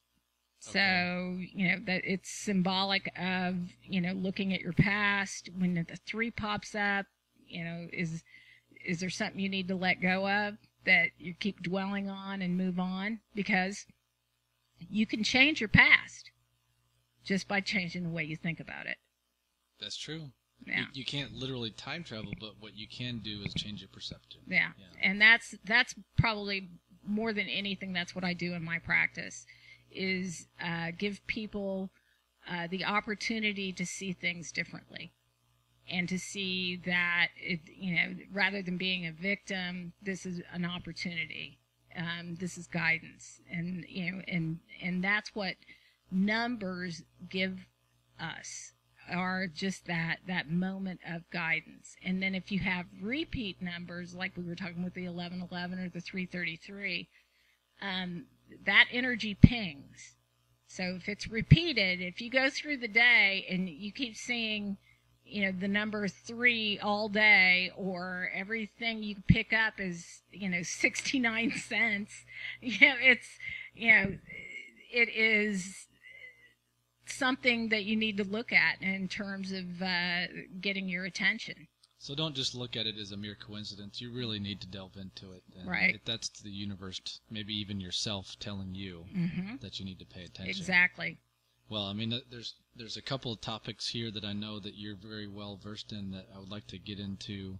So we're going to have to kind of push some of this to the next show. I want to talk about numerology some more. That'd be great. I want to talk about angels. We talked today about your color and your aura and your kundalini energy, so to speak, and your chakras. But there's another realm, an angelic realm that we all want to know more about. So we're going to have to talk about that too on the next visit. But can you please tell us how we can find you on the internet and contact you for readings? I'm assuming that you're still doing readings, because that's absolutely what you're talking about. I'm doing readings, and my website is catherinepoole.com, and abingdonhypnosis.com is also, if you're more interested in past life regression, hypnosis. But my email is cpoole, CPOOLE, at catherinepoole.com. And that's usually the best way to get a hold of me. I usually respond within 24 hours of getting that email. And I don't know if I should give out my phone number, Spencer. I don't want to do that. I don't know. You can find that on the website. You might be getting 10,000 people calling you at the same time. Calling at the same time. I'll be going, no. But that's good. But the email is the best way, and we can set up an appointment. I can do telephone, I can do Skype, and also in person. And stay posted on the website too. You can sign up for I call it my Thursday kick, although it only comes out once a month now. It used to come out every week, but things just get busy. And that'll let you know what workshops and travel is coming up in the near future. So what's next for you? What's next for Katherine? Who knows what's next for Catherine Poole? I've kind of fell off the grid for a couple years, just with life in general and kids. I am anticipating, I would say writing another book, but it's already kind of out on the pages. It just needs coordinated. Can you give us a hint on the subject? It's going to be, I'm going to call it my energetic Bible per se. So I'm going to go into the mind-body connections. There's a few books out there, but there's not anything that really ties in the body-mind with color, numbers, and all of that to kind of give all individuals. I do a lot of talks with counselors and teachers, and to help them understand people, and not only disease but also personality. And so that's and then I've got I used to call it the Metaphysics of Fat, but that manuscript is finished. It's just waiting. It's one of those things. It's not going with the flow with the universe, so we'll just wait until the time is right, and it'll all fall into place. So but between that and Abingdon Hypnosis Center, getting that up and going, which it's going to include traditional hypnosis as well as other more spiritual seeking materials. But that's what I'm doing. Well, it's one thing I'd like to see more of is people getting involved in this in the feather stage instead of the elephant stage, like you said. Mm-hmm. So if you're in that transitional stage, right before you have the big accident, we're talking about this from the standpoint of it's overwhelming when the accident occurs. Mm-hmm. And then they come see someone like you when they're in that phase. But the thing is that I would like to see, and I would imagine you would like to see this too, that people are just using this all the time. Yes. And figuring out a way, and hopefully, maybe we can figure out a way to kind of come together and teach people to watch the little things and pay attention to the little things before they get big, because, I mean, life will just be a lot smoother, I think, if you're just paying attention to everything, not just your physical world, but the synchronistic world as well. So. Well, and two, and this, I'll plant this seed as a topic for yet another show. It would be great if we had call-ins. It's like, but you want that distraction yet? Oh my, we don't need it. I'll just tune in. No. There you go. But the feathers to look at is your car, your vehicle, is a reflection of your life and your life's journey. That's a good point. So, everybody that's listening, and I hate to put this in a negative manner, but, what's wrong with your car right now? Or what needs fixed on your car, and there is a direct correlation to what needs fixed in your life. Uh-oh. Well, the front right tire's bald. The back right tire needs a little bit of air, and there's some paint chipping off the front. So tires represent balance. Okay, well, I'm in balance. And I literally I went to the gas station the other day to air up my tires. I had exactly $1 in quarters to fill it. And what did that do? It just filled one tire. It just filled that. So I was just even more out of balance. So you have out of balance, but your tires also represent that moving forward. Okay. So if you think about that in terms of because a car can correlate with your body parts basically. So your tires are like your feet. Oh, okay. So it's interesting with your not being grounded in the green underneath your feet, and then having both those. Yep. That's it. Totally I mean, it's off of balance. Oh, it's fun. It's fun. And then your engine correlates with, heart. You got your fuel tank. My oxygen sensor keeps going off, so it's not breathing very well. God, So I guess flow. I'm not It's breathing. flow. It's all flow. It is so fun. That's funny. I know it's fun, but it's a wonderful reflection in terms of your life, because your vehicle, not only what you drive, but the condition that it's in is a wonderful reflection of what's going on in your life right now, and it's an interesting way to course correct. See, if I had a brand new car, we wouldn't have been able to break this down. That's right. That's right. And see, in my, what is wonderful is my truck. Before I arrived here this morning, I was waiting on an inspection sticker. Well, last week I got rejected. Uh-oh. Because I needed rear brakes. Oh, gosh. So, and I had just put out to the universe, it's like, okay, I have this tendency to have so many, what's the pies in the oven or whatever, plates, in the fire. Yeah, plates spinning. And last week before I took it in, I thought, no, I need to stay focused and, not go in 6 different directions. So I go in and they're like, you can't pass, you can't go anywhere, you can't, you stay where you're at until you get new brakes. And so I got that done, and then the person that put the brakes on returned and had washed my truck and fixed my tailgate, which had been shoved in for a year and a half. Wow. Without, just as a courtesy. And it was so interesting because all of that was being fixed just as I'm, getting everything reestablished and, reinventing what I have and getting back in the swing of things. That's it. And Connor, my son, got into the truck and he looked at it and he said, "This is brand new, Mom, just like the week you bought it." Well, the week I bought it was the week that I just quit everything. Wow. Because, so it's interesting. It's like back on track. There you go. You're right. The vehicle totally represents. It does. It's fun. Reflection of yourself. Yeah. That's a. Wow. Well, we're out of time today. Thank you so much for coming down here and meeting in person. It's so much more fun to do this in person. It is. And I love especially it. when you're talking about color, you know, can we look at each other? I mean, it is the best way to do it. So thank you very much for coming down here. Thanks, everybody, for listening to Quantum Conscience. And I'm going to do my best to keep doing this every other week as long as my computer is going to let me do it.